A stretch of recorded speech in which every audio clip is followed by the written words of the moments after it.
Up there is Ridgeway, and yes, you guessed it, Ridgeway is Bristolian for Ridgeway, and it is a ridgeway, and we know from the archaeological record that it is also a ridgeway and also a Roman road. It is the main route from the Arbona, just outside Bristol, which is a port, mentioned in the Antonine itinerary, and Gloucester, which is Glevum, which is is it mentioned in the Antonine itinerary? Anyway, it's mentioned in some Roman document, and it's a direct line along here. Now there is a problem with it being Roman, and that is the fact that it is pretty straight as it comes along the ridge dropping down down towards the marshes, towards the Severn.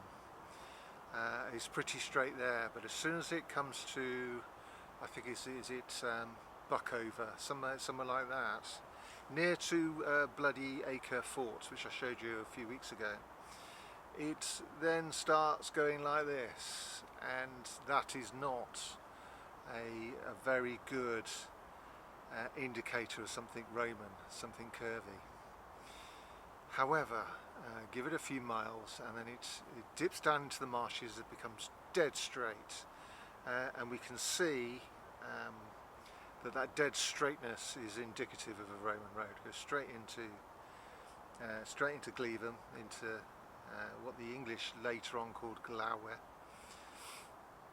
which is also the Welsh. The English took on the Welsh word. I think it means shining, if I remember rightly. It's the shining city. So, weighing up in a matter of balance, in the balance of probability, weighing it up, we've got this dead straight Roman road. It gets higgledy-piggledy, then a nice straight ridgeway. It's in the balance of probability. It's the main Roman route. But we have to explain. We have to justify that wobbly part of it, and I think it is because the Romans took on the natural pre-Celtic ridgeway that was here before, naturally took it on, improved it, and then on the way to Gloucester. But I think it's a by-road, and the reason why I think this part is a by-road, even though it ends in a port, is that there's a really nice straight part that nobody knows about, which goes down straight down to Bitton, which is probably Triectus in the Antonine itinerary, and that's quite easily indicated most of the way through the Bristol part of Gloucestershire. Sort of disappears, though it is in the record, and then joins up with this ridgeway here, and then it's at that point it becomes a lovely straight road. The argument I'm making is the real Roman road, the real straight military road, doesn't go to Arbona.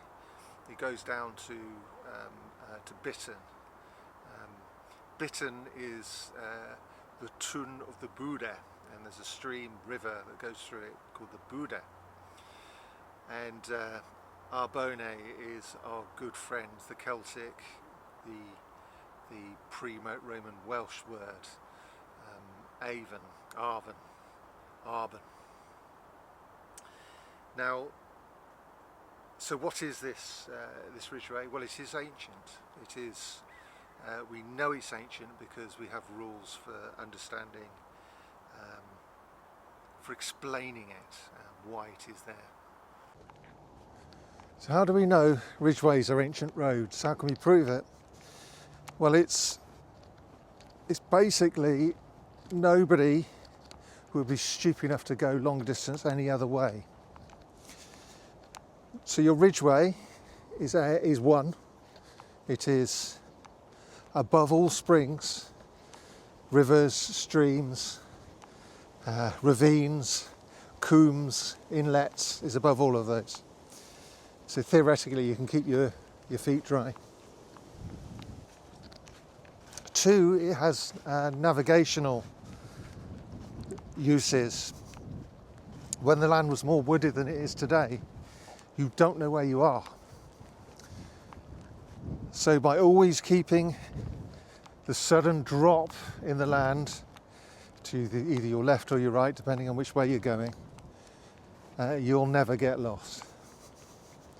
As long as you know that ridge goes somewhere near where you're trying to get to. And that's basically the reason why there are roads even today.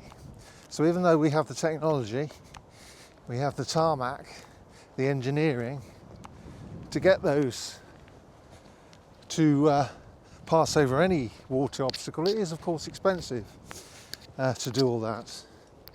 And a ridgeway, before the Romans came and after the Romans left, the land had a network of roads that weren't made. They were literally trodden earth with no surfacing, metaling, no nothing. And even after the Romans left, we returned to doing that. So a ridgeway, being above all streams, rivulets and so on, will remain dry. It will remain. It won't turn into a quagmire. It means you're able to get long distance with the minimum amount of effort. So that's how we know that these ridgeways are ancient, because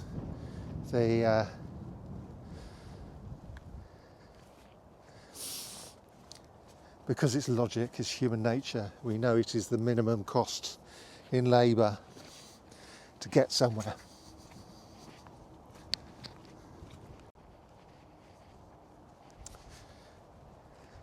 Another way we know is that we have place name evidence, though incidentally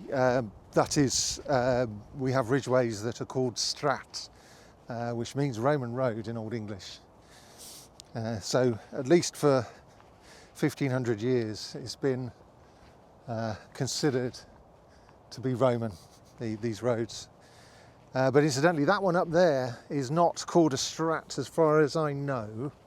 I might have missed something, but looking at the Saxon Charter of Olveston, which we're just entering now, it is called the Herepath. And a Herepath is 2 words: Here, army, path, road. It is the army road. It implies an organised national road system. You see Herepaths everywhere. You see them in old farm names, often changed to hare, as in the long-eared animal, Herepath farm and so on.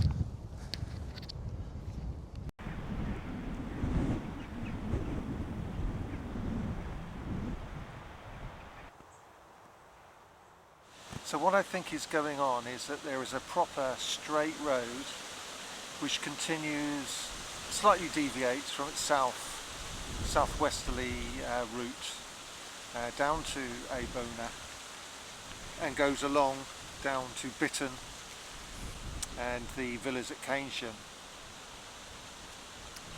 That's not to say that there isn't posh Roman stuff around here. There's Tockington, there's Lawrence Weston in Bristol is a big villa.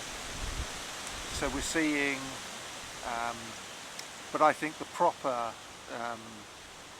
properly engineered, straight as a die Roman roads. They go from Bitton, go northward. There's the settlement at Hall End. Incidentally, the archaeologists seem to have completely missed the farm next to Hall End called Wicks Oldbury, and that Wicks is Vicus and Oldbury is Aldberia, the old fortification, the old borough. And then straight as a die up to join the straight as a die that we see today, that still exists today, going up to Gloucester. but the Saxon Charter of Olveston talks of two Roman roads. Well, it calls it the Herepath, not a strat, but it does call another road the Strat, and we know absolutely precisely where it is, because it uses words like Ealdan Stræt, so we know that it follows the course of the Strat, of the stratum publicum in Latin, and it mentions Redwick and Northwick, Chreod Wican and North Wican, and also Billesham, which today is Bilsham Farm. This is beautifully correlated today. They're beautifully connected. The ancient landscape is connected to the English landscape beautifully through this charter, and the Roman. Where it goes after there is quite difficult. We have Huitan Gaustun, which is the white grass farm, and that's in Elborough. That's in the allegedly it's in the tide map. I can't get hold of the tide apportionment, but I'm assured it's. I should put it on the map here. And then goes all over the place. So it must include Elberton, and then comes back to the Ealdan Stræt. Now, where that is, I think it's Vattenstone's Lane. I need to do some more research. I'm going to have to physically go into a record office, which is tiresome.